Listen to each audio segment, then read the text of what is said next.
안녕하세요. 반갑습니다. 허재삼 작가입니다. 오늘 여러분들께 소개해드릴 책은 황시투한 작가님의 인생의 변화는 말투에서 시작된다. 네, 먼저 저자 소개를 해드리겠습니다. 지은이 황시투한, 베테랑 심리학 멘토, 20여 년간 실용심리학에 전념해 심리학 이론을 기업관리, 결혼, 가정, 자녀교육 등에 성공적으로 접목했다. 중국의 유명 심리학 플랫폼인 이신이를 창립하고 투자하여 재미있고 따뜻한 실용적인 방식으로 사회와 조직, 그리고 개개인에게 가치 있는 심리학 서비스를 제공하고 있다. 또한 주후, 이창싱, 우한심 등의 심리학 단체를 만드는 데도 투자했다. 지은 책으로 모든 관계는 나에게 달려있다. 안하무인 때문에, 권충 돌파 등이 있다. 네, 목차를 읽어드리겠습니다. 1장 말하는 습관을 바꾸면 인생이 달라진다. 2장 내가 뱉은 말이 내 인생을 구속한다. 3장 심리와 언어의 창으로 나를 가둔 틀을 부순다.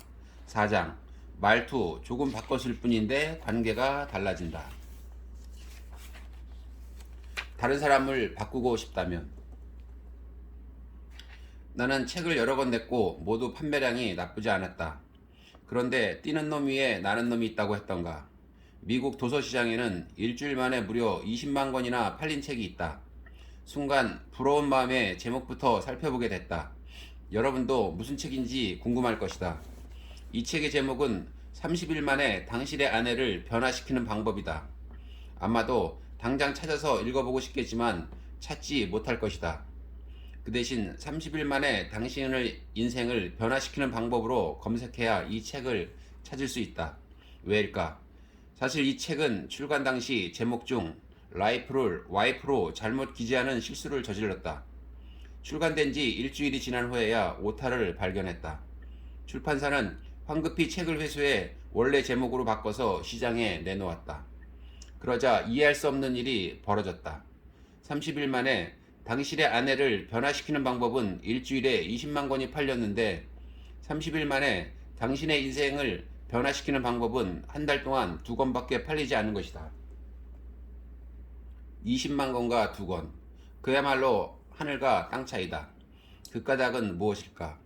사람들은 모두 자신을 변화시키기보다 남을 더 변화시키길 원하기 때문이다. 그래야 내가 좀 더 살기 편하다.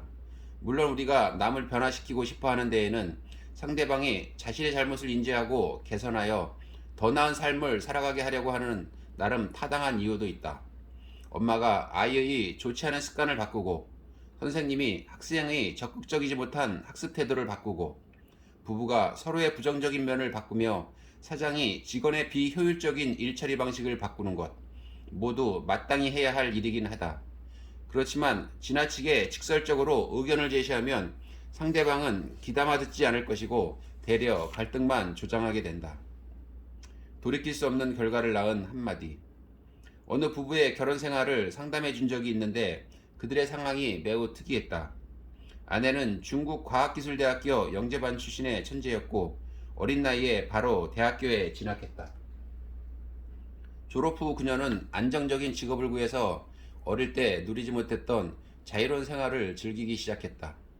남편은 지방대 출신이고 아내만큼 눈부신 학력을 가지진 않았지만 사업이 나쁘지 않게 성장하고 있었다.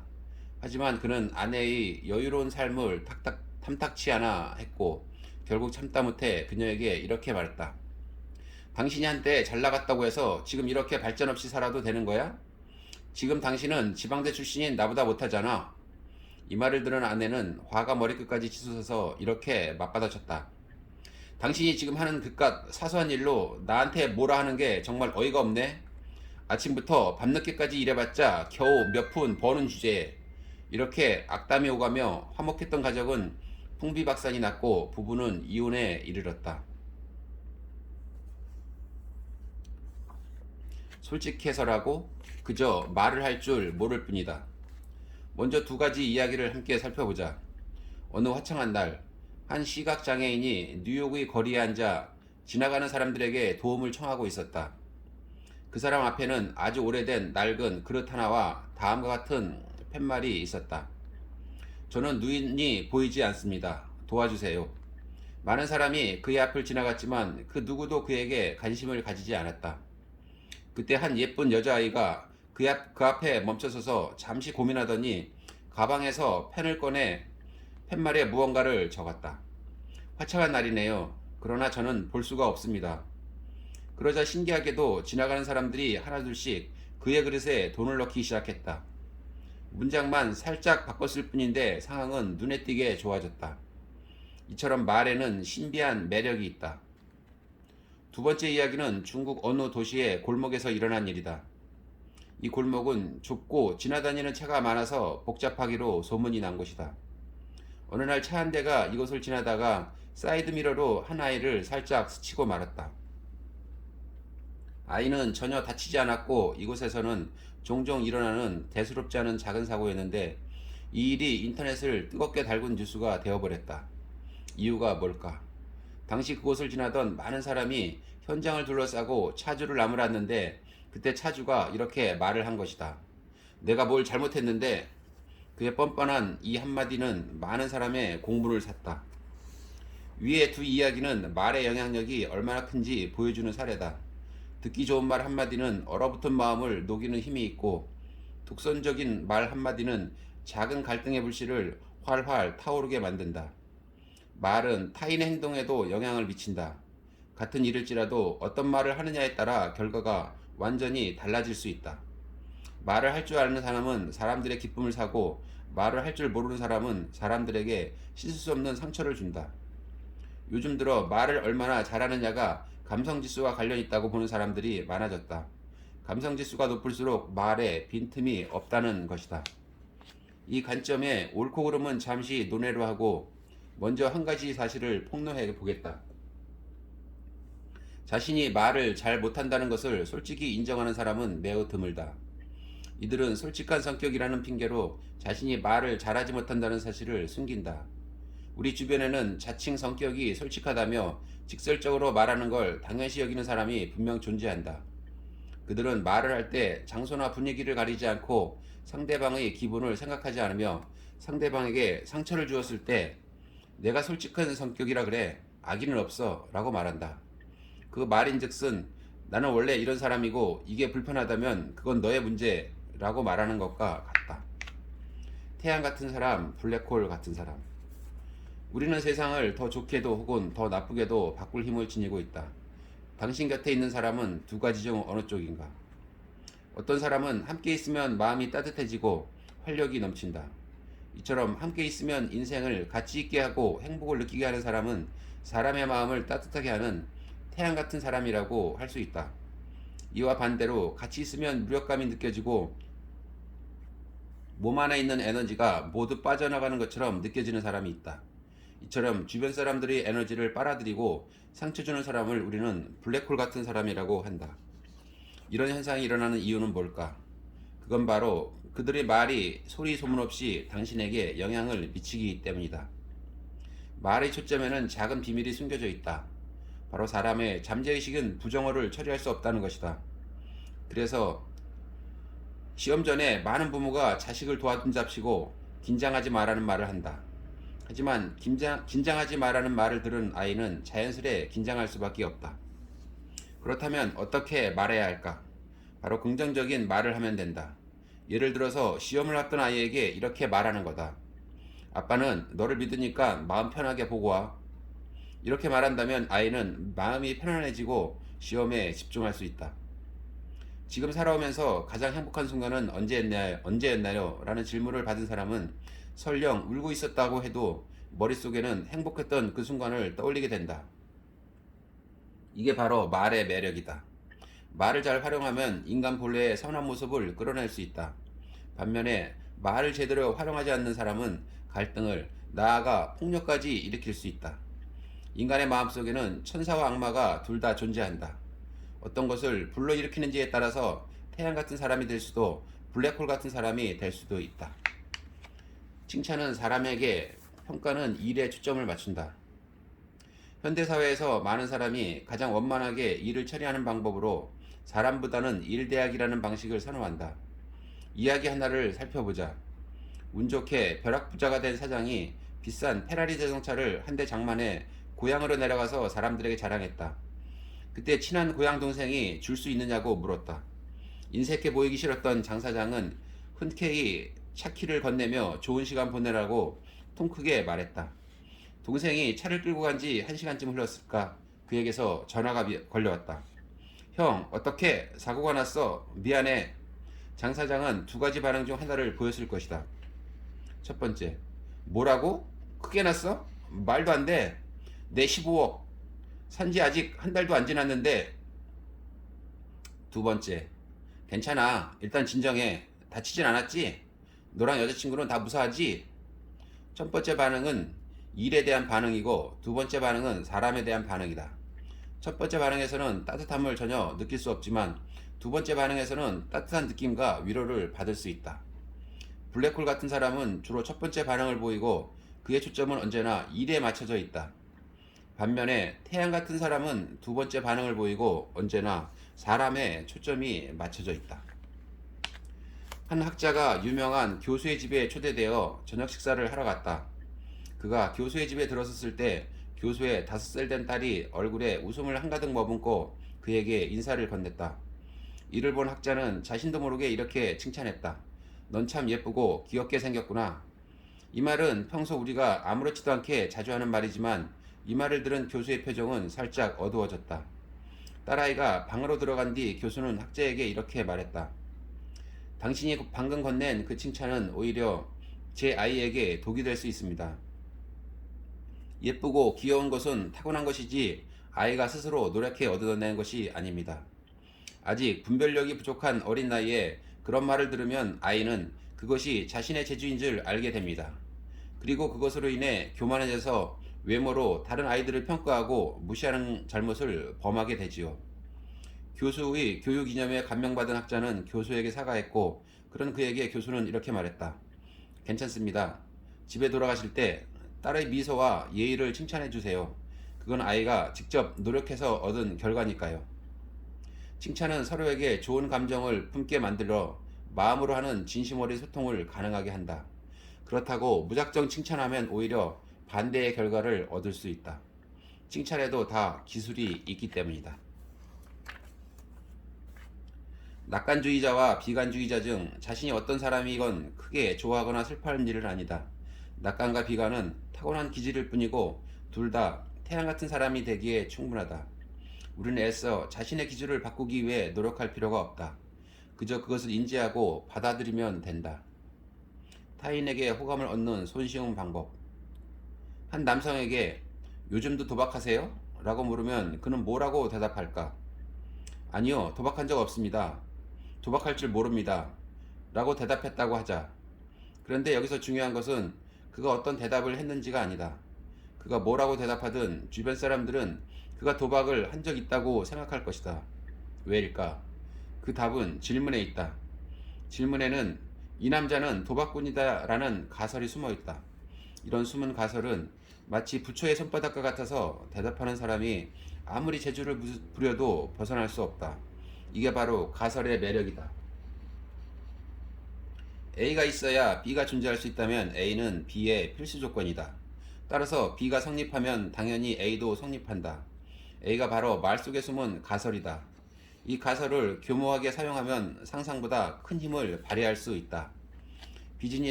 비즈니스에서 우리가 고객에게 가장 듣고 싶지 않은 말이 아니오다. 이 짧은 한마디가 고객의 입 밖으로 나오는 순간 거래가 성사될 가능성은 사라지고 만다. 그렇다면 아니오라는 말이 나오지 않게 할 방법은 없을까? 한 분식집 사장의 이야기를 살펴보자. 어느 번화가 초입에 두 분식집이 나란히 자리 잡고 있었다.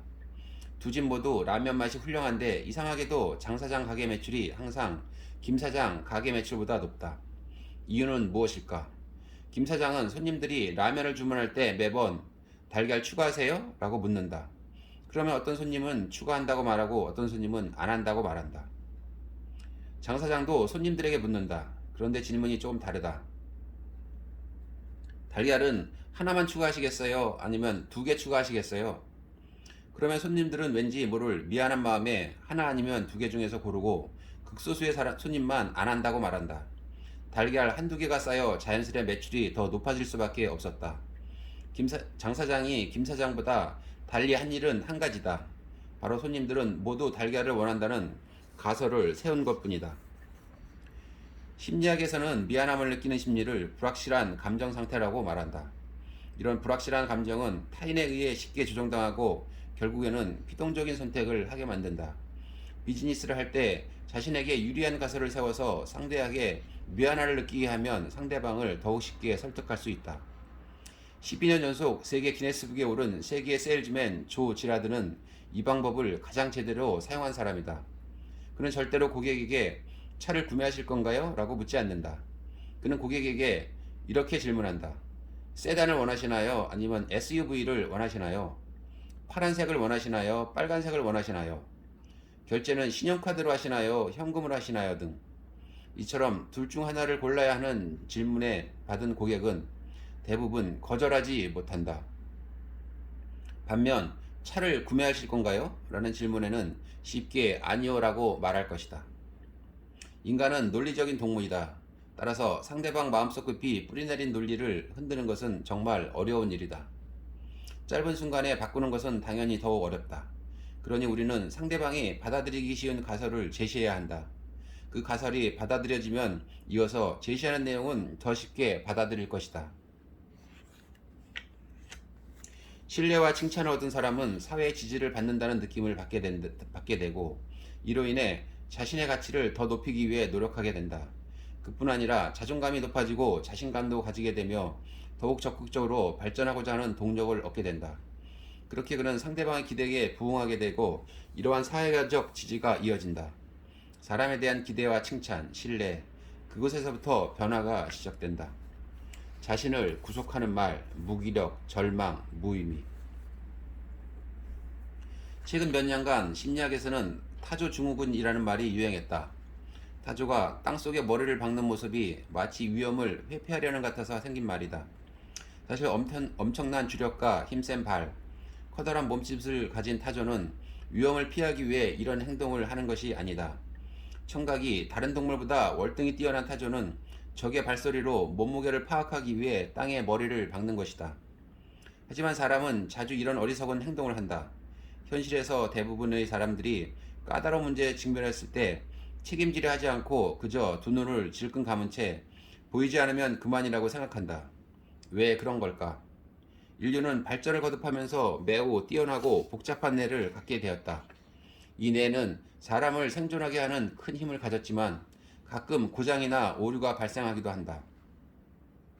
마치 컴퓨터가 과부하 상태에 빠져 멈춰버리거나 바이러스에 걸려 고장나는 것처럼 말이다. 앞서 얘기한 제한적 신념이 우리의 뇌를 고장나게 하는 바이러스다. 예를 들어 다음과 같은 말이다. 불가능해. 내가? 난 못해. 이게 최선이야. 더는 못해. 방법이 없어. 나에겐 어울리지 않아. 뭔가 익숙한 말들이지 않은가. 각자의 마음속에는 이런 바이러스가 조금 혹은 많이 존재한다. 제한적 신념은 사실 일정의 틀로 당신의 인생이 성공의 기쁨을 맛보는 것을 방해하는 생각이다. 이러한 생각들은 잠재력을 발휘하지 못하게 억누르고 인생을 어려운 상황에 빠뜨리게 한다. 이런 바이러스성 신념들을 구별해내는 방법은 무엇일까? 생각보다 간단하다. 모든 신념은 우리가 하는 말에 내재되었다. 그 제한적 언어들은 몇 가지 특징들이 있다. 제한적 언어의 첫 번째 특징, 무기력. 제한적 언어의 두 번째 특징, 절망. 제한적 언어의 세 번째 특징, 무의미, 무가치. 이런 이야기도 있다. 개구리 4마리가 우유통 속에 빠졌다. 첫 번째 개구리는 말했다. 나는 다른 개구리들에 비해 몸집도 작고 힘도 없어서 나가지 못할 거야. 첫 번째 개구리는 그렇게 가만히 멈춰서 죽음을 기다렸다. 두 번째 개구리가 말했다. 이 통은 너무 깊어서 절대 위로 못 올라갈 거야. 두 번째 개구리도 첫 번째 개구리처럼 죽음을 기다리기로 했다. 세 번째 개구리는 운이 좋게도 우유가 굳어 버터가 된 부분에 떨어졌고 조금만 노력하면 빠져나갈 수 있는 상태였다. 하지만 세 번째 개구리는 속으로 생각했다. 이걸 밟고 나가라고? 내가 할 수 있을까? 아니야, 난 못해. 그렇게 세 번째 개구리도 죽음을 기다리기로 했다. 네 번째 개구리는 주위를 둘러보며 말했다. 내 뒷다리에는 아직 힘이 있어. 분명 디딜 만한 곳이 있을 거고 나는 나갈 수 있어. 네 번째 개구리는 헤엄을 치며 통 주변을 살폈고 힘차게 발을 젓자 우유는 점점 버터가 되어갔다. 결국 네 번째 개구리만 버터를 달고 통을 빠져나올 수 있었다. 첫 번째 개구리는 무기력 바이러스에, 두 번째 개구리는 절망에, 세 번째 개구리는 무의미 바이러스에 걸려있다. 오직 네 번째 개구리만이 정상적인 개구리다. 어려움을 만났을 때 당신은 몇 번째 개구리가 될 것인가? 틀 세우기라는 말의 기술. 모든 사물에는 여러 가지 면이 존재하는 것처럼 틀 또한 그렇다. 앞장에서는 틀의 각종 부정적인 면에 대해 알아봤는데 적절하게 사용한다면 이 틀은 아주 좋은 언어가 도구가 되어 의사소통에 여러 편리함을 가져다 준다. 고대 인도에서는 덕망 있는 불교 수행자를 바가반이라고 불렀다. 한 번은 한 바가반이 어느 마을에 초청을 받아 불법을 가르치러 갔다. 그는 단상에 오르자마자 사람들에게 물었다. 여러분은 불법이 뭔지 아십니까? 마을 사람들은 고개를 저으며 말했다. 모릅니다. 그러자 바가반은 모르는 이상 제가 말해봤자 소용이 없겠군요 라고 말하더니 마을을 떠났다. 나중에 이 바가반은 또다시 이 마을에 초청되었는데 그는 단상에 올라 이렇게 말했다. 시간이 어느 정도 흘렀는데 이제는 불법이 뭔지 아십니까? 이제 어느 정도 눈치가 생긴 마을 사람들은 이구동성으로 압니다 라고 외쳤다. 그러자 바가반은 웃으며 말했다. 여러분이 알고 있다니 제가 굳이 말할 필요가 없겠군요. 그렇게 그는 또 마을을 떠났다. 이 바가반은 현지에서 매우 유명했기 때문에 또다시 그 마을에 초청되었다. 지난 두 번의 경험이 있는 마을 사람들은 꾀를 내어 왼쪽에 있는 사람들은 안다고, 오른쪽에 있는 사람들은 모른다고 말하기로 했다. 역시나 바가반은 이번에도 같은 질문으로 말문을 열었고 마을 사람들은 계획대로 말했다. 바가반은 크게 웃으며 이렇게 답했다. 그러면 알고 있는 분들이 모르는 분들에게 가르쳐 주시면 되겠네요. 라고 말하며 떠나려 했다. 그러자 한 청년이 황급히 나서며 바가바님이 가르쳐 주시면 알게 될 것입니다. 라고 말했다. 그제서야 바가바는 그들에게 열승을 다해 가르침을 주었다. 바가바는 왜 그랬을까? 사람들을 놀리려고 그런 것일까? 당연히 아니다. 바가반의 행동은 마을 사람들에게 불법을 더 배우고 싶게 만들었고 그들의 초점을 불법은 무엇인가에 집중시켰다. 이게 바로 이번 장에서 얘기할 틀 세우기라는 말 기술이다. 틀이란 하나의 범위와 같다. 틀 세우기는 듣는 이의 초점을 내가 설정한 범위에 집중시키는 기술이다. 컴퓨터에 있는 폴더를 떠올려보자. 새로운 폴더를 만들면 우선 이름을 지어야 한다. 폴더의 이름이 쓸모없는 것들이라면 당신은 당연히 쓸모없는 잡동사니 파일을 담을 것이다. 만약 폴더의 이름이 중요한 것들이면 그곳에는 자연스레 중요한 파일들을 모으게 된다. 인생도 이와 같다. 초점이 어디를 향하는지에 따라 얻는 것이 달라진다. 그리고 이 초점에 영향을 주는 방법이 바로 틀 세우기다. 당신이 틀을 세우면 상대방은 그 틀에서 쉽게 벗어나지 못한다. 한 식당이 있다. 그 식당 종업원들은 손님에게 이렇게 질문한다. 손님, 차는 유자차, 녹차, 작두, 콩차, 도라지차가 있는데 이 중 무엇으로 드릴까요? 그러면 손님의 머릿속은 온통 차로 가득하게 되고 여러 차 가운데 하나를 선택하게 된다. 이것이 전형적인 틀 세우 기술이다. 종업원은 질문 속에 범위를 정해서 고객이 그 안에서 생각하고 선택하게 만든다. 틀 세우기는 의사소통을 할 때 없어서는 안 되는 기술이다. 틀 세우기를 터득하면 자녀교육, 결혼생활, 사회생활 등 우리가 가장 밀접하게 생활하는 세 가지 영역에서 자신의 설득력이 크게 향상되는 것을 느낄 수 있을 것이다. 상대를 변화시키는 원어 모델. 술자리에서 한 친구가 이런 농담을 했다.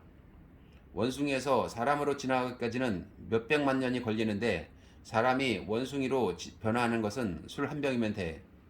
농담이지만 나는 그 속에 매우 깊은 뜻이 있다고 생각했다. 사람에게 변화는 몹시 어렵기도 하고 또는 아주 쉽기도 하다. 세상에서 가장 흔들기 어려운 것은 상대방의 뿌리 깊은 인지 논리이다. 한 사람의 깊은 고집 속에는 그의 지난 인생과 세상에 대한 이해가 담겨 있어서 단기간에 고치기 어렵다. 하지만 당신이 몇 가지 방법을 터득하면 가벼운 몇 마디로도 한 사람을 변화시킬 수 있다. 이것이 바로 틀의 매력이다. 상대방과 피 튀기는 설전을 할 필요 없이 몇 가지 틀을 세워서 상대방이 그 틀 안에서 사고하게 되면 된다. 고대 그리스의 사상가이자 철학자인 소크라테스는 날카롭게 질문하던 이미지와는 달리 집안에서는 완전히 다른 면모를 지녔었다고 한다. 소위 4대 추남에 속한 그에게는 의외로 아주 아름다운 그러나 개팍한 성격의 아내가 있었다. 어느 날 소크라테스는 아내가 부탁한 것을 완전히 잊은 채 광장에서 사람들과 열띤 토론을 벌였다. 그러자 아내는 그에게 욕을 퍼붓고 옆에 있는 더러운 물을 떠서 그의 몸에 쏟아부었다. 당시 그 자리에 있던 사람들은 소크라테스가 크게 화를 내리라고 생각했다. 하지만 그는 아무렇지도 않다는 듯 의연하게 옷에 묻은 물을 털고 씩 웃으며 이렇게 말했다. 번개가 치고 천둥이 울리면 비가 오기 마련이지. 누군가 그에게 왜 저런 아내와 결혼을 했냐고 물었다. 그러자 소크라테스는 이렇게 대답했다. 승마술에 능한 자는 거친 말을 자주 몰았기에 그 지경에 오른 것이다. 내가 아내와 잘 지낼 수 있다면 세상 모든 사람과 잘 지낼 수 있다. 그가 철학자가 될 수 있었던 이유를 이제 알겠는가? 그는 문제를 대할 때 자유자재로 틀을 바꿀 수 있었다. 그에게 사람 아내는 세상에서 가장 좋은 수련 대상이었다. 어떤 상황에서도 생각을 바꿔서 세상을 바라보면 세상은 더 아름답게 보인다. 다른 사람의 비판과 질책을 받았을 때 당신은 어떤 반응을 보이는가? 화가 나는가? 그러면 당신은 현재 다른 사람에게 조종당하는 것일지도 모른다. 이런 인생은 능동적인가 피동적인가? 자기 인생의 주인이 되고 싶다면 의미의 틀을 바꾸는 법을 배워야 한다. 신체가 우리 생명의 하드웨어라면 신념은 소프트웨어다. 사람은 매일 각종 정보를 접하고 뇌 속에 입력된다. 그리고 뇌 속 신념의 연산을 거쳐 하나의 행동을 출력하고 이 행동은 하나의 결과를 만들어내며 그 결과가 쌓여서 인생을 구성한다. 틀에 갇힐수록 곤경에 처한다. 지난 시간에 우리는 무엇이 틀인지, 어떻게 틀을 세우는지, 또 어떻게 틀을 바꾸는지에 대해 살펴보았다. 우리가 인생에서 여러 가지 곤란한 상황을 마주하는 것은 어떤 틀에 갇혀 있어서 그렇다. 그래서 우리는 이 틀을 깨부숴야 한다. 왜 나는 항상 돈이 부족할까? 이는 많은 사람이 공통적으로 겪는 어려움이다. 이런 글이 있다. 고등학교 때는 돈이 충분하지만 잠이 부족하다. 대학교 때는 잠은 충분하지만 돈이 부족하다. 직장인은 돈도 부족하고 잠도 부족하다. 왜 돈은 날이 갈수록 부족해질까? 사람들은 돈이 부족할 때 자연스럽게 다음과 같은 결정을 한다. 절약이다. 돈 주고 책을 사는 것을 아까워하고 돈 주고 수업을 듣는 것은 물론 심지어는 점심에 친구와 밥 한 끼 먹는 것도 아까워하며 갖가지 핑계를 대고 혼자 집에서 라면을 끓여 먹는다. 이런 사람에게 발전이 있을 수 있을까? 발전이 없는데 돈을 더 벌 수 있을까? 당연히 아니다. 절약할수록 돈은 줄어들고 돈이 줄어들면 또 절약하게 된다. 인생은 그렇게 악순환에 빠지게 되는 것이다. 그러면 부부관계의 문제는 또 어떨까? 부부관계에 갈등이 있을 때 우리는 항상 상대방을 변화시키려 한다. 상대방을 변화시키기 위해서 그에게 요구하고 요구하면 할수록 상대방의 마음속에는 반항심만 치솟는다. 결과적으로 갈등은 전혀 해결되지 않으며 오히려 더욱 악화된다. 어디에 초점을 두고 말할 것인가? 기도 중 금단 현상이 나타난 한 신도가 신부에게 물었다. 신부님, 기도할 때 담배를 피워도 됩니까? 화가 난 신부는 그를 한번 째려보더니 안 된다고 말했다. 기도 중에 금단 현상이 나타난 또 다른 신도도 신부에게 가서 물었다. 신부님, 담배를 피울 때 기도해도 되나요? 신부는 그를 칭찬하며 대답했다. 물론이죠. 이 두 신부가 던진 질문의 의도는 같았지만 얻은 대답은 완전히 달랐다. 그 이유는 무엇일까? 한 부부가 결혼생활 문제로 상담을 의뢰한 적이 있었다. 그 부부는 하루도 빠짐없이 싸웠고 이 상태로는 도저히 같이 살 수 없어서 나를 찾아왔다. 처음 그들을 만났을 때 아내 쪽은 매우 격앙된 목소리로 나에게 말했다. 선생님께서 제 남편을 손봐주셨으면 좋겠습니다. 나는 대답했다. 저희는 심리 상담을 하지 누군가를 손보는 일을 하지는 않습니다. 그러자 그녀는 눈을 동그랗게 뜨고 이렇게 말했다. 아니, 손보는 게 아니라면 무슨 상담을 하신다는 거죠? 여성의 말을 들었을 때 이 건을 막고 싶지 않은 마음이 단전에서부터 올라왔지만 옆에서 그녀의 남편이 고개를 푹 숙인 채 고통스러워하는 모습으로 침묵하는 것을 보고 차마 거절하지는 못해 대화를 이어나갔다. 결혼 생활에 대한 얘기가 나오자 부인의 입이 쉴 새 없이 움직였다. 그녀는 자신의 남편에게 불만이 많았다. 난 도저히 당신이랑 못 살겠어. 하루 종일 일만 붙들고 있고 단 한 번도 집안에 관심 가진 적이 없잖아. 당신과 결혼 이후로는 나는 마치 과부가 된 듯한 느낌이야. 아, 이번 생은 진짜 재수가 없어. 애당초 당신과 결혼하지 말았어야 해. 이는 부부관계에서 자주 생기는 갈등이다. 남편은 일하느라 바쁘고 아내는 그런 남편에게 불만을 품고 잔소리를 하고, 그럴수록 남편은 더욱 가정을 멀리하고, 그러면 아내의 불만은 더 늘어난다. 어떻게 해결하면 좋을까? 나는 부인에게 또 다른 표현 방식을 알려주었다. 그러자 상당 끝에 두 사람은 얼싸안아 울었고 그동안의 오해와 갈등은 얼음넉도 녹아내렸다. 어떤 표현 방식일까? 나는 부인이 다음과 같이 자신의 감정을 표현하길 권했다. 여보, 나와 결혼한 후 당신은 매일 일하느라 바빴죠? 알아요. 당신이 우리 가족을 더 나은 환경에서 살게 하고 싶어서 그런다는 것을. 하지만 나는 대부분의 시간을 집에서 혼자 보내며 외로움을 많이 느끼고 의지할 곳이 없다는 느낌을 받아요. 마치 내가 일보다 한참 뒷전인 기분이에요. 애초 당신을 사랑하기 때문에 당신과 결혼했고 단 한 번도 이 결정을 후회해 본 적이 없어요. 그저 현재 이런 상황이 나로서는 무척 힘들어서 그래서 많이 예민해진 것 같아요. 이 예시는 앞서 들었던 신도와 담배 예시와 똑같다. 동일한 사건에 대한 서로 다른 표현은 전혀 다른 결과를 낳는다. 이 둘 사이의 미묘한 차이는 어디에 있을까? 음 속에 양이 있고 양 속에 음이 있다. 무슨 일이든 두 가지 면이 있기 마련이다. 소통도 그렇다. 흡연과 기도는 사물 속 양과 같다. 어떤 것을 드러내는지에 따라 상대방은 완전히 다른 느낌을 받는다. 기도할 때 담배를 피워도 되겠습니까? 여기서 드러낸 것은 흡연이기에 신부가 이를 허락할 리 없다. 담배 피울 때 기도를 해도 되겠습니까? 여기서 드러낸 것은 기도다. 신부가 기도를 허락하지 않을 리 있겠는가? 이와 동일하게 남편이 일하느라 바쁜 것은 사실이다. 이 사실에는 서로 다른 면들이 있다. 집안에 관심이 없으니 그중 하나고 가족이 더 나은 삶을 살게 하려고 하는 면도 있다. 이건 남편의 잘못이야. 그중 하나이며 나는 너무 외로워. 또 다른 면이다. 아내가 남편은 집안에 관심이 없은가? 이건 남편의 잘못. 이 두 가지 면을 드러내면 어떤 남편이 이를 좋아할까? 반대로 아내가 가족이 더 나은 삶을 살게 하려고 와 나는 너무 외로워라는 두 가지 면을 드러내면 어떨까? 세상 어떤 남편이 사랑하는 사람을 외롭게 두려고 하겠는가? 네, 오늘은 여기까지 하겠습니다. 저는 다음에 더 좋은 책을 가지고 돌아오도록 하겠습니다. 안녕하세요. 반갑습니다. 허재삼 작가입니다. 오늘 여러분들께 소개해드릴 책은 황시투한 작가님의 인생의 변화는 말투에서 시작된다. 네, 먼저 저자 소개를 해드리겠습니다. 지은이 황시투한, 베테랑 심리학 멘토, 20여 년간 실용심리학에 전념해 심리학 이론을 기업관리, 결혼, 가정, 자녀교육 등에 성공적으로 접목했다. 중국의 유명 심리학 플랫폼인 이신이를 창립하고 투자하여 재미있고 따뜻한 실용적인 방식으로 사회와 조직, 그리고 개개인에게 가치 있는 심리학 서비스를 제공하고 있다. 또한 주후, 이창싱, 우한심 등의 심리학 단체를 만드는 데도 투자했다. 지은 책으로 모든 관계는 나에게 달려있다.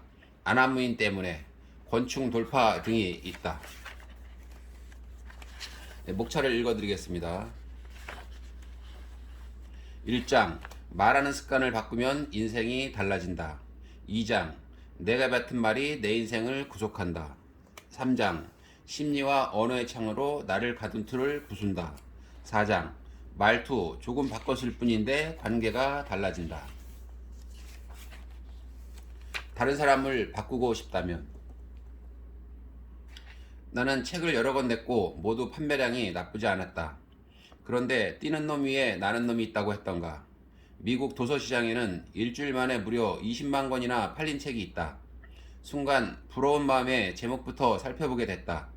여러분도 무슨 책인지 궁금할 것이다. 이 책의 제목은 30일 만에 당신의 아내를 변화시키는 방법이다.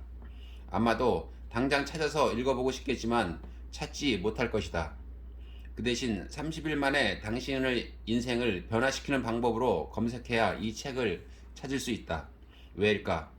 사실 이 책은 출간 당시 제목 중 라이프를 와이프로 잘못 기재하는 실수를 저질렀다. 출간된 지 일주일이 지난 후에야 오타를 발견했다. 출판사는 황급히 책을 회수해 원래 제목으로 바꿔서 시장에 내놓았다. 그러자 이해할 수 없는 일이 벌어졌다. 30일 만에 당신의 아내를 변화시키는 방법은 일주일에 20만 권이 팔렸는데 30일 만에 당신의 인생을 변화시키는 방법은 한 달 동안 2권밖에 팔리지 않은 것이다.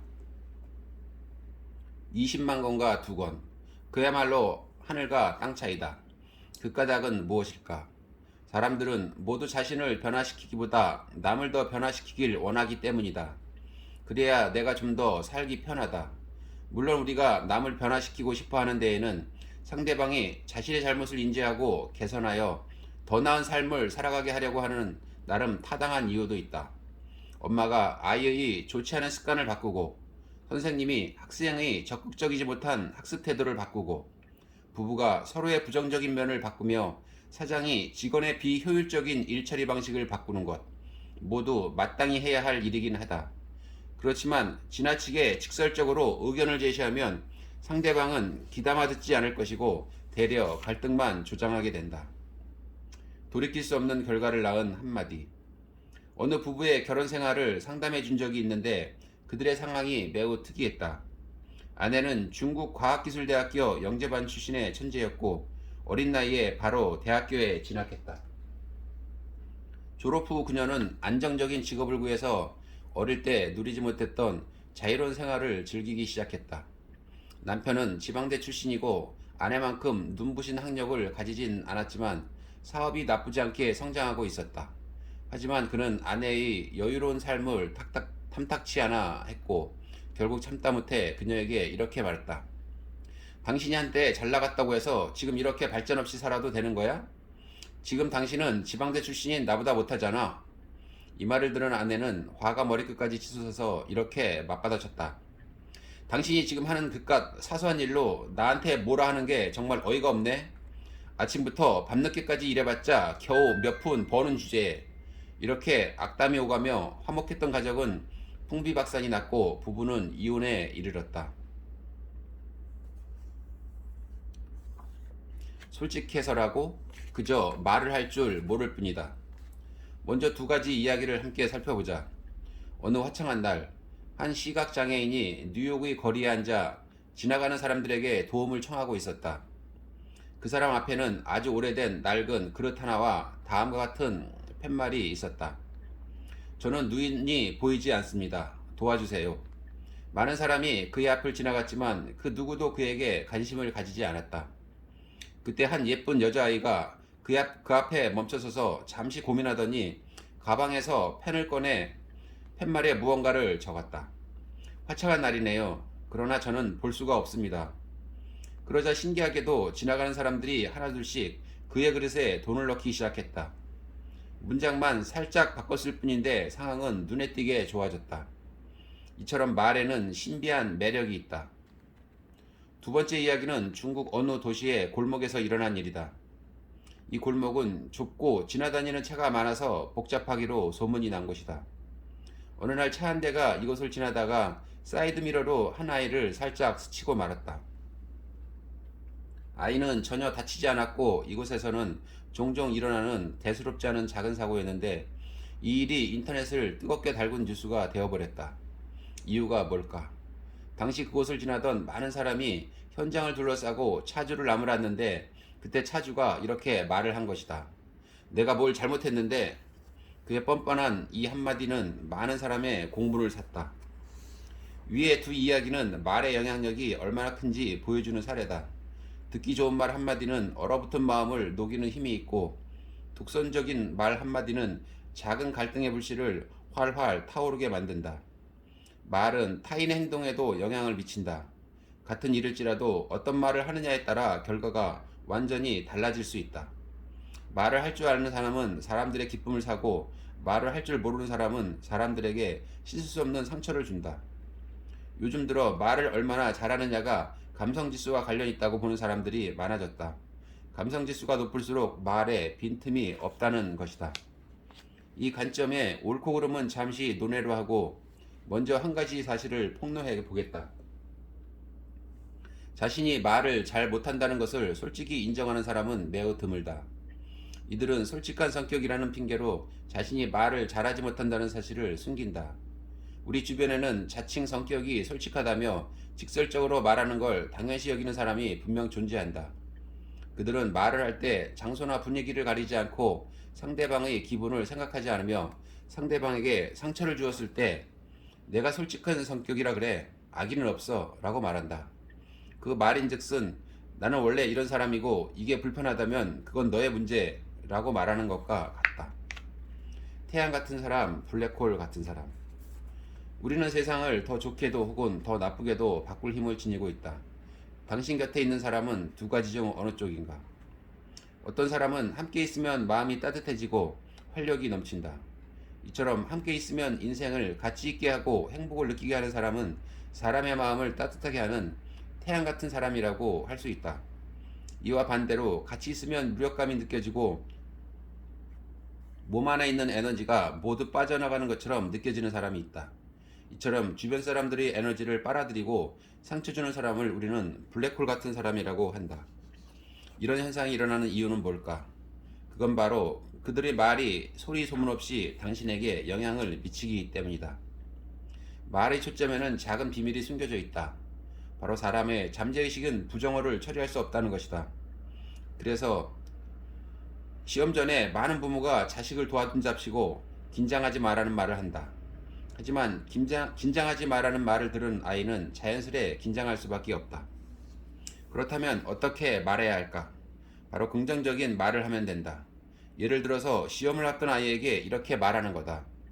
아빠는 너를 믿으니까 마음 편하게 보고 와.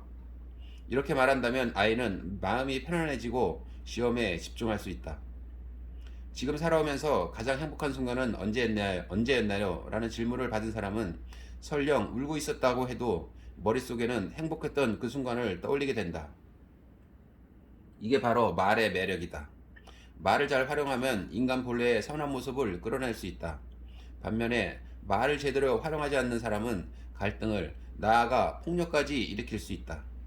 인간의 마음속에는 천사와 악마가 둘 다 존재한다. 어떤 것을 불러일으키는지에 따라서 태양 같은 사람이 될 수도 블랙홀 같은 사람이 될 수도 있다. 칭찬은 사람에게, 평가는 일에 초점을 맞춘다. 현대사회에서 많은 사람이 가장 원만하게 일을 처리하는 방법으로 사람보다는 일대학이라는 방식을 선호한다. 이야기 하나를 살펴보자. 운 좋게 벼락부자가 된 사장이 비싼 페라리 자동차를 한 대 장만해 고향으로 내려가서 사람들에게 자랑했다. 그때 친한 고향 동생이 줄 수 있느냐고 물었다. 인색해 보이기 싫었던 장 사장은 흔쾌히 차 키를 건네며 좋은 시간 보내라고 통 크게 말했다. 동생이 차를 끌고 간 지 1시간쯤 흘렀을까? 그에게서 전화가 걸려왔다. 형, 어떻게 사고가 났어? 미안해. 장 사장은 두 가지 반응 중 하나를 보였을 것이다. 첫 번째, 뭐라고? 크게 났어? 말도 안 돼. 내 15억. 산지 아직 한 달도 안 지났는데. 두 번째, 괜찮아. 일단 진정해. 다치진 않았지? 너랑 여자친구는 다 무사하지? 첫 번째 반응은 일에 대한 반응이고 두 번째 반응은 사람에 대한 반응이다. 첫 번째 반응에서는 따뜻함을 전혀 느낄 수 없지만 두 번째 반응에서는 따뜻한 느낌과 위로를 받을 수 있다. 블랙홀 같은 사람은 주로 첫 번째 반응을 보이고 그의 초점은 언제나 일에 맞춰져 있다. 반면에 태양 같은 사람은 두 번째 반응을 보이고 언제나 사람에 초점이 맞춰져 있다. 한 학자가 유명한 교수의 집에 초대되어 저녁 식사를 하러 갔다. 그가 교수의 집에 들어섰을 때 교수의 5살 된 딸이 얼굴에 웃음을 한가득 머금고 그에게 인사를 건넸다. 이를 본 학자는 자신도 모르게 이렇게 칭찬했다. 넌 참 예쁘고 귀엽게 생겼구나. 이 말은 평소 우리가 아무렇지도 않게 자주 하는 말이지만 이 말을 들은 교수의 표정은 살짝 어두워졌다. 딸아이가 방으로 들어간 뒤 교수는 학자에게 이렇게 말했다. 당신이 방금 건넨 그 칭찬은 오히려 제 아이에게 독이 될 수 있습니다. 예쁘고 귀여운 것은 타고난 것이지 아이가 스스로 노력해 얻어내는 것이 아닙니다.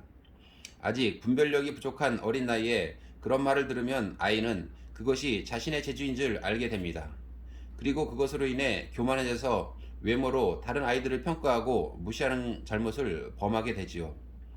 교수의 교육 이념에 감명받은 학자는 교수에게 사과했고, 그런 그에게 교수는 이렇게 말했다. 괜찮습니다. 집에 돌아가실 때 딸의 미소와 예의를 칭찬해 주세요. 그건 아이가 직접 노력해서 얻은 결과니까요. 칭찬은 서로에게 좋은 감정을 품게 만들어 마음으로 하는 진심 어린 소통을 가능하게 한다. 그렇다고 무작정 칭찬하면 오히려 반대의 결과를 얻을 수 있다. 칭찬에도 다 기술이 있기 때문이다. 낙관주의자와 비관주의자 중 자신이 어떤 사람이건 크게 좋아하거나 슬퍼하는 일은 아니다. 낙관과 비관은 타고난 기질일 뿐이고 둘 다 태양 같은 사람이 되기에 충분하다. 우리는 애써 자신의 기질을 바꾸기 위해 노력할 필요가 없다. 그저 그것을 인지하고 받아들이면 된다. 타인에게 호감을 얻는 손쉬운 방법. 한 남성에게 요즘도 도박하세요? 라고 물으면 그는 뭐라고 대답할까? 아니요, 도박한 적 없습니다. 도박할 줄 모릅니다. 라고 대답했다고 하자. 그런데 여기서 중요한 것은 그가 어떤 대답을 했는지가 아니다. 그가 뭐라고 대답하든 주변 사람들은 그가 도박을 한 적 있다고 생각할 것이다. 왜일까? 그 답은 질문에 있다. 질문에는 이 남자는 도박꾼이다 라는 가설이 숨어 있다. 이런 숨은 가설은 마치 부처의 손바닥과 같아서 대답하는 사람이 아무리 재주를 부려도 벗어날 수 없다. 이게 바로 가설의 매력이다. A가 있어야 B가 존재할 수 있다면 A는 B의 필수 조건이다. 따라서 B가 성립하면 당연히 A도 성립한다. A가 바로 말 속에 숨은 가설이다. 이 가설을 교묘하게 사용하면 상상보다 큰 힘을 발휘할 수 있다. 비즈니스에서 우리가 고객에게 가장 듣고 싶지 않은 말이 아니오다. 이 짧은 한마디가 고객의 입 밖으로 나오는 순간 거래가 성사될 가능성은 사라지고 만다. 그렇다면 아니오라는 말이 나오지 않게 할 방법은 없을까? 한 분식집 사장의 이야기를 살펴보자. 어느 번화가 초입에 두 분식집이 나란히 자리 잡고 있었다.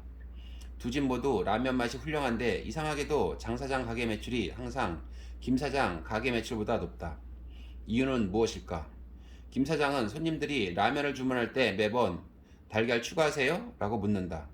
그러면 어떤 손님은 추가한다고 말하고 어떤 손님은 안 한다고 말한다. 장 사장도 손님들에게 묻는다. 그런데 질문이 조금 다르다. 달걀은 하나만 추가하시겠어요? 아니면 2개 추가하시겠어요? 그러면 손님들은 왠지 모를 미안한 마음에 하나 아니면 2개 중에서 고르고 극소수의 손님만 안 한다고 말한다. 달걀 한두 개가 쌓여 자연스레 매출이 더 높아질 수밖에 없었다. 장 사장이 김 사장보다 달리 한 일은 한 가지다. 바로 손님들은 모두 달걀을 원한다는 가설을 세운 것뿐이다. 심리학에서는 미안함을 느끼는 심리를 불확실한 감정 상태라고 말한다. 이런 불확실한 감정은 타인에 의해 쉽게 조종당하고 결국에는 피동적인 선택을 하게 만든다. 비즈니스를 할 때 자신에게 유리한 가설을 세워서 상대에게 미안함을 느끼게 하면 상대방을 더욱 쉽게 설득할 수 있다. 12년 연속 세계 기네스북에 오른 세계 세일즈맨 조 지라드는 이 방법을 가장 제대로 사용한 사람이다. 그는 절대로 고객에게 차를 구매하실 건가요? 라고 묻지 않는다. 그는 고객에게 이렇게 질문한다. 세단을 원하시나요? 아니면 SUV를 원하시나요? 파란색을 원하시나요? 빨간색을 원하시나요? 결제는 신용카드로 하시나요? 현금으로 하시나요? 등. 이처럼 둘 중 하나를 골라야 하는 질문에 받은 고객은 대부분 거절하지 못한다. 반면 차를 구매하실 건가요? 라는 질문에는 쉽게 아니요 라고 말할 것이다. 인간은 논리적인 동물이다. 따라서 상대방 마음속 깊이 뿌리내린 논리를 흔드는 것은 정말 어려운 일이다. 짧은 순간에 바꾸는 것은 당연히 더욱 어렵다. 그러니 우리는 상대방이 받아들이기 쉬운 가설을 제시해야 한다. 그 가설이 받아들여지면 이어서 제시하는 내용은 더 쉽게 받아들일 것이다. 신뢰와 칭찬을 얻은 사람은 사회의 지지를 받는다는 느낌을 받게 되고, 이로 인해 자신의 가치를 더 높이기 위해 노력하게 된다. 그뿐 아니라 자존감이 높아지고 자신감도 가지게 되며 더욱 적극적으로 발전하고자 하는 동력을 얻게 된다. 그렇게 그는 상대방의 기대에 부응하게 되고, 이러한 사회적 지지가 이어진다. 사람에 대한 기대와 칭찬, 신뢰, 그것에서부터 변화가 시작된다. 자신을 구속하는 말, 무기력, 절망, 무의미.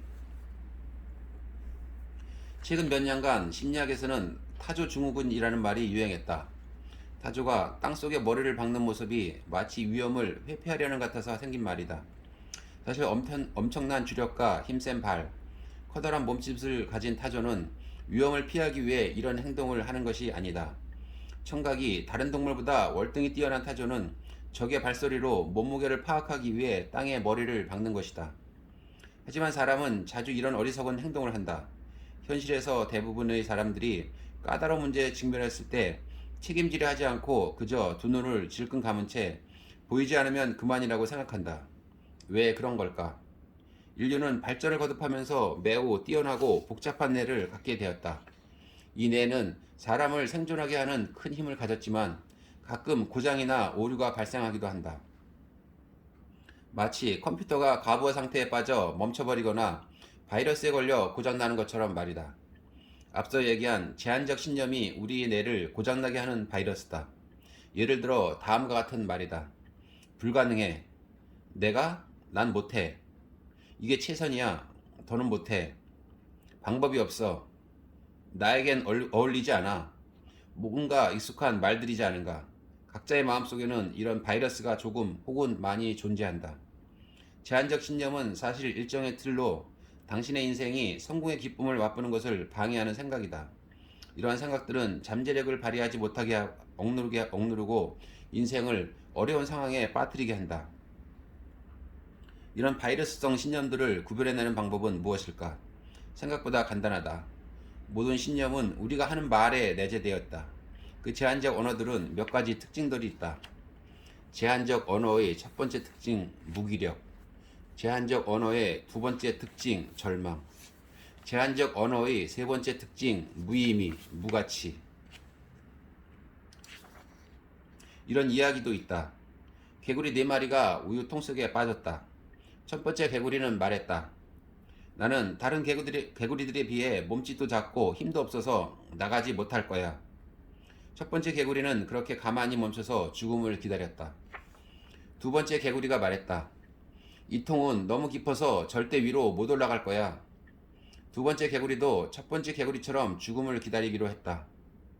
세 번째 개구리는 운이 좋게도 우유가 굳어 버터가 된 부분에 떨어졌고 조금만 노력하면 빠져나갈 수 있는 상태였다. 하지만 세 번째 개구리는 속으로 생각했다. 이걸 밟고 나가라고? 내가 할 수 있을까? 아니야, 난 못해. 그렇게 세 번째 개구리도 죽음을 기다리기로 했다. 네 번째 개구리는 주위를 둘러보며 말했다. 내 뒷다리에는 아직 힘이 있어.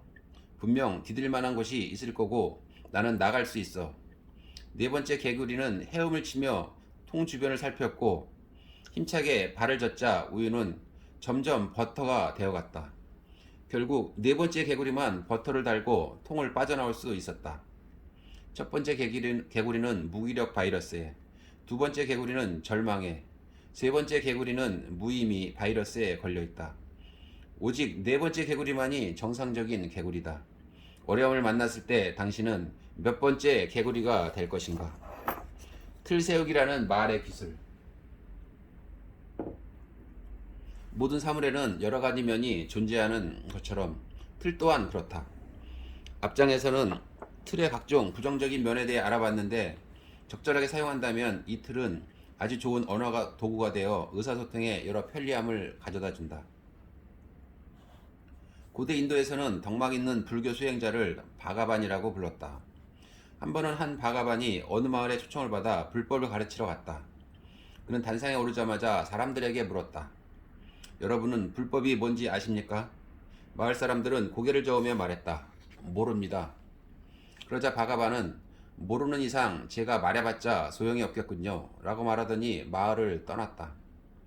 나중에 이 바가바는 또다시 이 마을에 초청되었는데 그는 단상에 올라 이렇게 말했다. 시간이 어느 정도 흘렀는데 이제는 불법이 뭔지 아십니까? 이제 어느 정도 눈치가 생긴 마을 사람들은 이구동성으로 압니다 라고 외쳤다. 그러자 바가바는 웃으며 말했다. 여러분이 알고 있다니 제가 굳이 말할 필요가 없겠군요. 그렇게 그는 또 마을을 떠났다. 이 바가바는 현지에서 매우 유명했기 때문에 또다시 그 마을에 초청되었다.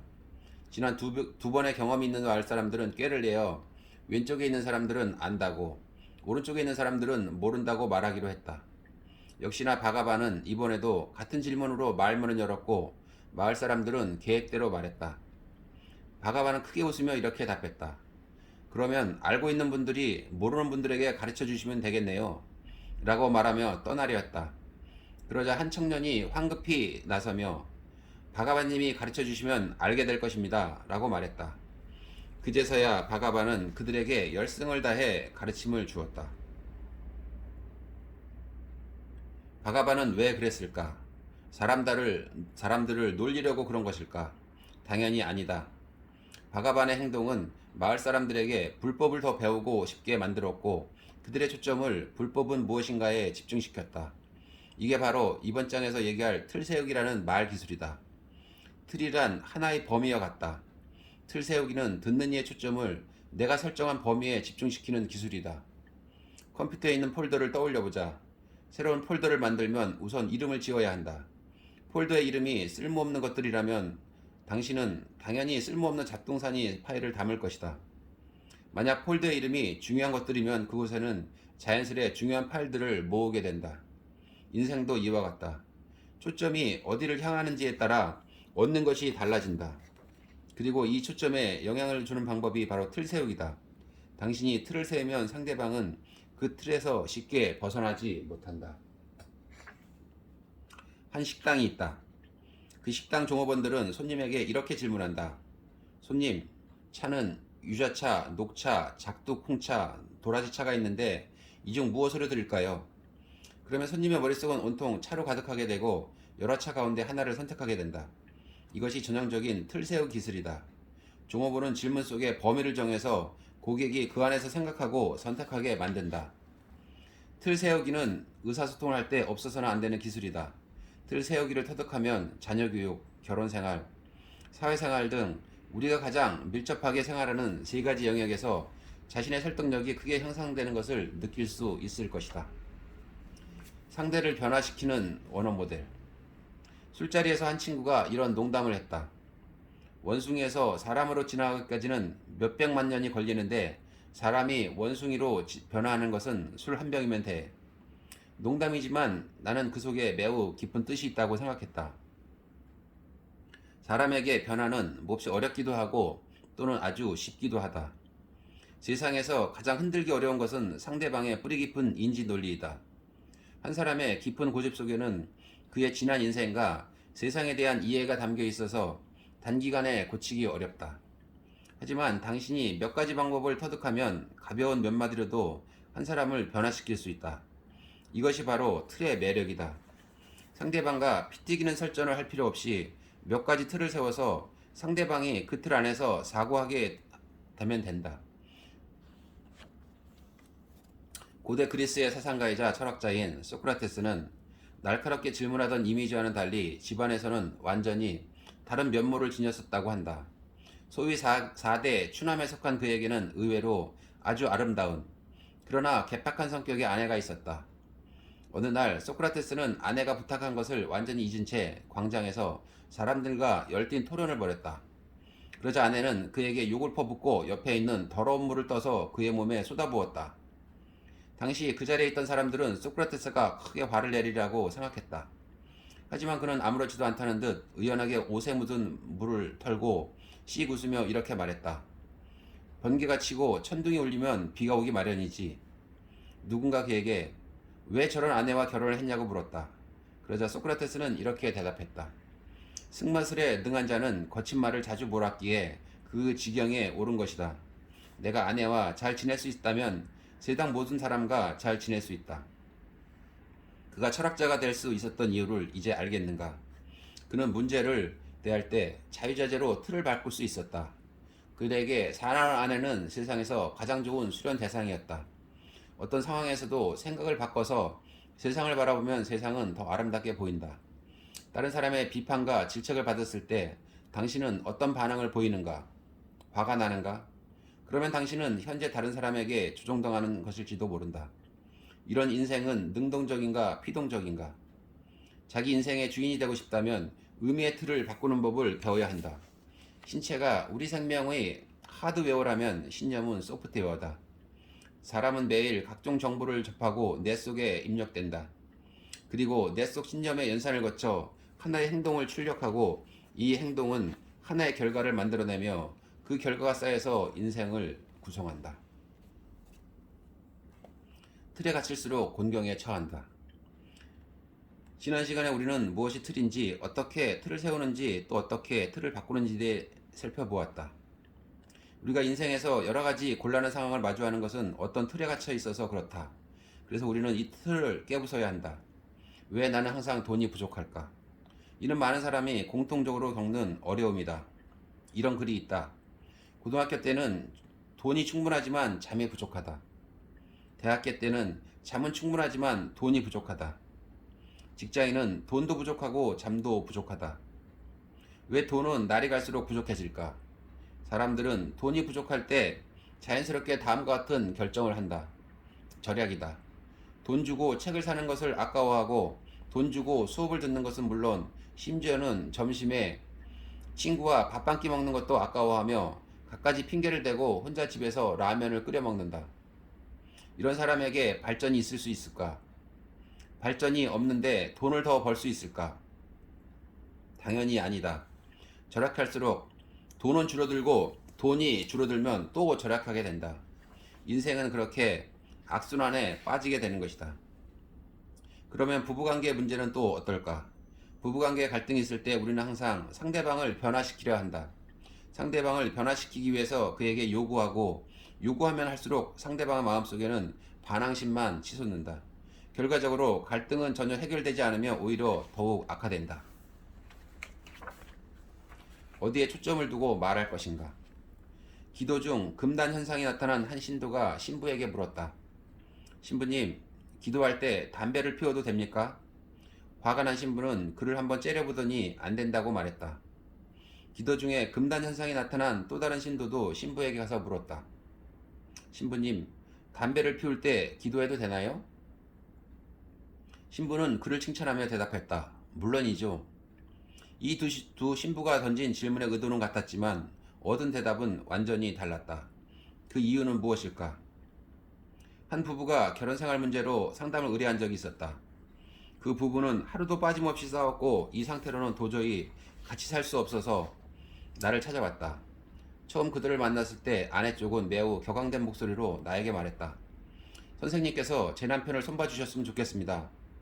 나는 대답했다. 저희는 심리 상담을 하지 누군가를 손보는 일을 하지는 않습니다. 그러자 그녀는 눈을 동그랗게 뜨고 이렇게 말했다. 아니, 손보는 게 아니라면 무슨 상담을 하신다는 거죠? 여성의 말을 들었을 때 이 건을 막고 싶지 않은 마음이 단전에서부터 올라왔지만 옆에서 그녀의 남편이 고개를 푹 숙인 채 고통스러워하는 모습으로 침묵하는 것을 보고 차마 거절하지는 못해 대화를 이어나갔다. 결혼 생활에 대한 얘기가 나오자 부인의 입이 쉴 새 없이 움직였다. 그녀는 자신의 남편에게 불만이 많았다. 난 도저히 당신이랑 못 살겠어. 하루 종일 일만 붙들고 있고 단 한 번도 집안에 관심 가진 적이 없잖아. 당신과 결혼 이후로는 나는 마치 과부가 된 듯한 느낌이야. 아, 이번 생은 진짜 재수가 없어. 애당초 당신과 결혼하지 말았어야 해. 이는 부부관계에서 자주 생기는 갈등이다. 남편은 일하느라 바쁘고 아내는 그런 남편에게 불만을 품고 잔소리를 하고 그럴수록 남편은 더욱 가정을 멀리하고 그러면 아내의 불만은 더 늘어난다. 어떻게 해결하면 좋을까? 나는 부인에게 또 다른 표현 방식을 알려주었다. 그러자 상담 끝에 두 사람은 얼싸안아 울었고 그동안의 오해와 갈등은 얼음넉도 녹아내렸다. 어떤 표현 방식일까? 나는 부인이 다음과 같이 자신의 감정을 표현하기를 권했다. 여보, 나와 결혼한 후 당신은 매일 일하느라 바빴죠? 알아요. 당신이 우리 가족을 더 나은 환경에서 살게 하고 싶어서 그런다는 것을. 하지만 나는 대부분의 시간을 집에서 혼자 보내며 외로움을 많이 느끼고 의지할 곳이 없다는 느낌을 받아요. 마치 내가 일보다 한참 뒷전인 기분이에요. 애초 당신을 사랑하기 때문에 당신과 결혼했고 단 한 번도 이 결정을 후회해 본 적이 없어요. 그저 현재 이런 상황이 나로서는 무척 힘들어서 그래서 많이 예민해진 것 같아요. 이 예시는 앞서 들었던 신도와 담배 예시와 똑같다. 동일한 사건에 대한 서로 다른 표현은 전혀 다른 결과를 낳는다.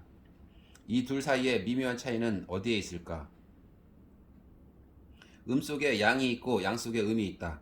무슨 일이든 두 가지 면이 있기 마련이다. 소통도 그렇다. 흡연과 기도는 사물 속 양과 같다. 어떤 것을 드러내는지에 따라 상대방은 완전히 다른 느낌을 받는다. 기도할 때 담배를 피워도 되겠습니까? 여기서 드러낸 것은 흡연이기에 신부가 이를 허락할 리 없다. 담배 피울 때 기도를 해도 되겠습니까? 여기서 드러낸 것은 기도다. 신부가 기도를 허락하지 않을 리 있겠는가? 이와 동일하게 남편이 일하느라 바쁜 것은 사실이다. 이 사실에는 서로 다른 면들이 있다. 집안에 관심이 없으니 그정 하나고 가족이 더 나은 삶을 살게 하려고 하는 면도 있다. 이건 남편의 잘못이야. 그중 하나이며 나는 너무 외로워. 또 다른 면이다. 아내가 남편은 집안에 관심이 없은가? 이건 남편의 잘못. 이 두 가지 면을 드러내면 어떤 남편이 이를 좋아할까? 반대로 아내가 가족이 더 나은 삶을 살게 하려고 와 나는 너무 외로워라는 두 가지 면을 드러내면 어떨까? 세상 어떤 남편이 사랑하는 사람을 외롭게 두려고 하겠는가? 네, 오늘은 여기까지 하겠습니다. 저는 다음에 더 좋은 책을 가지고 돌아오도록 하겠습니다.